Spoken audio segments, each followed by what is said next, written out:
Ok, bien, continuamos. Finalmente, el texto plantea la necesidad de un compromiso genuino de parte de los docentes, un compromiso genuino en aspectos éticos en general, ¿sí? Pero un compromiso genuino con la educación en contextos de TIC. Recordemos que este texto estaba planteado en función del hecho particular de Venezuela, de un país latinoamericano, en contexto de pandemia, etcétera, etcétera. Entonces, bueno, tiene esa lógica, pero está atravesado por la ética en particular. Y entonces el compromiso genuino de calidad, ¿sí? se requieren ciertos criterios, que son 5, para lograr la excelencia, ¿sí? Calidad y excelencia.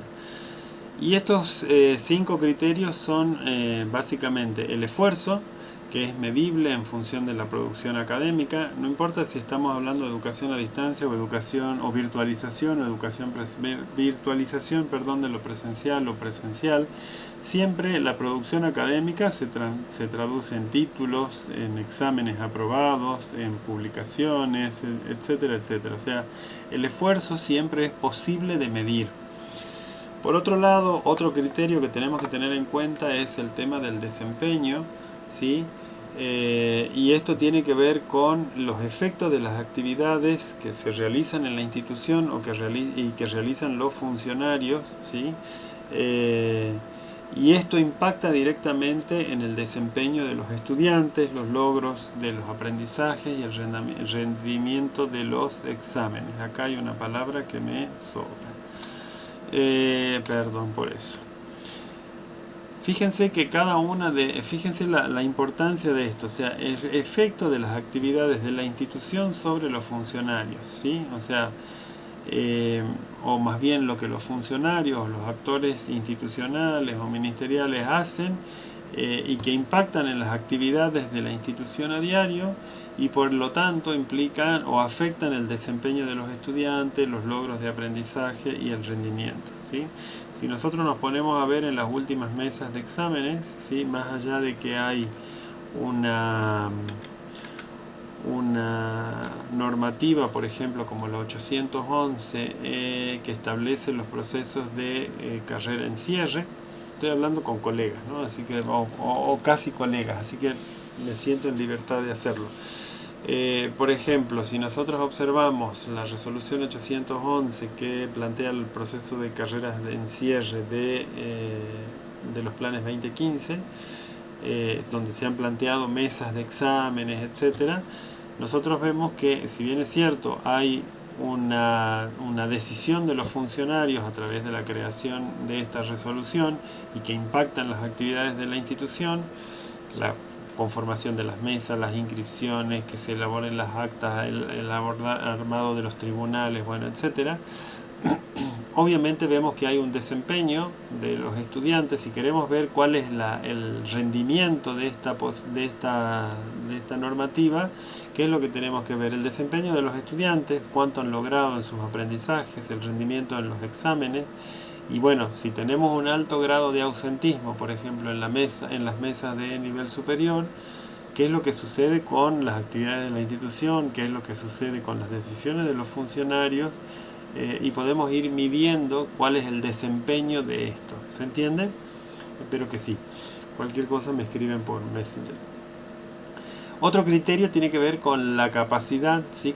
Y esto también me parece muy interesante, que tiene que ver con la habilidad de las instituciones para satisfacer las necesidades educativas y sociales de los estudiantes, ¿sí? Y fíjense lo que sigue, dice, para ello los centros educativos de nivel superior, o digamos los IES en nuestro caso, deben evaluar constantemente qué demandan los sectores económicos, productivos y de empleo a fin de mantener la vigencia de sus programas. Si nosotros tuviéramos que aplicar esto a pensando en la vigencia de los programas, y más allá de que recientemente se han actualizado los diseños de nivel superior, tenemos los planes 2020, si tendríamos nosotros que hacer un estudio para trabajar la vigencia de los programas, ¿qué es lo que sería interesante de hacer? Agarrar y comparar un diseño curricular de nivel superior, no sé, biología, matemática, lengua, el que fuere, y comparar eso con los diseños curriculares del nivel para el que se forma, en este caso secundario. Y ahí nos va a permitir ver, así a simple vista, qué contenidos faltan en la formación docente de nivel superior y que sí se trabajan en el secundario, y al mismo tiempo ver qué contenidos sobran y que por ahí los tenemos y los estamos aprendiendo por el amor a la disciplina o el amor a lo pedagógico, ¿sí? Pedagógico didáctico. Esa sería una manera de ver qué es lo que se necesita, digamos, en el contexto, esto que dice acá el párrafo: evaluar constantemente las demandas, bueno, de los sectores económicos y productivos. En este caso sería la demanda del sector, el nivel obligatorio para el cual nos estamos formando, ¿sí? Entonces, las instituciones de superior tendrían que tener esta flexibilidad como para poder pensar en esto, ¿sí? Por otro lado, la eficiencia, que tiene que ver concerniente al costo, lo dejo sin explicar porque ya en otro videíto había hablado de eficiencia, eficacia y efectividad, así que tómenlo por ahí. Pero sí, esto habla de que tiene que ver con el costo, o sea, en la medida en que se hacen programas de apoyo para los estudiantes, implica un incremento en los costos por estudiante. ¿Esto qué quiere decir? A ver, nosotros tenemos digamos 10 materias por año, primer año, segundo, tercero, cuarto. Eso implica una dotación de personal que tiene un costo determinado, ¿sí? X cantidad de horas valen tanto, bueno, hay un costo.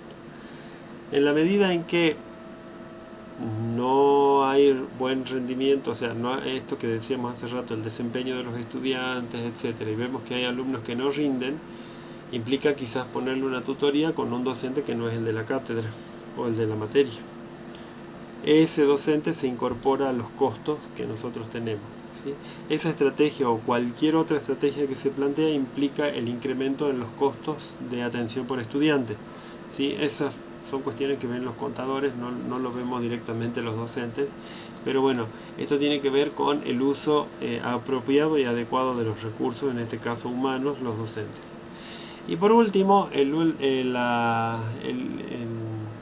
criterio que se cita al final tiene que ver con el proceso, ¿sí?, referido a las acciones y a las operaciones que conducen a la meta de forma exitosa, ¿sí? La meta exitosa, ¿cuál era? Habíamos dicho que la misión era el desarrollo de una persona integral, el desarrollo de o favorecer, digamos, distintos tipos de aprendizaje, y todo eso a su vez tenía que ver ¿con qué? Con garantizar la educación como derecho, ¿sí?, a nivel social.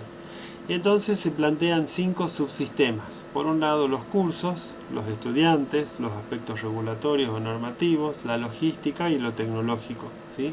Siempre pensando en Venezuela, en la cuestión de la educación a distancia, como lo plantean en el texto, en un contexto de pandemia.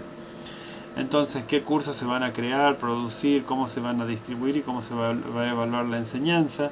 ¿Cuáles son los estudiantes? Todos los procesos de gestión y control para el progreso de esto, o sea, no solamente garantizar el ingreso, sino garantizar la permanencia y el egreso. Por otro lado, los aspectos regulatorios, o sea, cuáles son las normativas que regulan las prácticas profesionales del personal, de las unidades académicas, etcétera. Ver la logística, es decir, tener todos los recursos que se necesitan para la implementación cubiertos. Y finalmente lo tecnológico, o sea, cómo las TIC van a articular, digamos, este diseño, las instrucciones con el acompañamiento a los estudiantes. ¿Está? Entonces me parecieron bien interesantes estos 5 criterios, que bueno, también puede ser otro tema de pregunta, si queremos trabajar con docentes, no sé, eso ya irán definiendo ustedes para su trabajo final integrador. Podrán ir definiendo qué actores, qué tipo de instituciones y qué temas desean abordar, o cuáles serían los tópicos o los ejes de entrevistas o encuestas que lo que vayan a hacer. Bien, entonces con esto estamos terminando el último texto que les había planteado.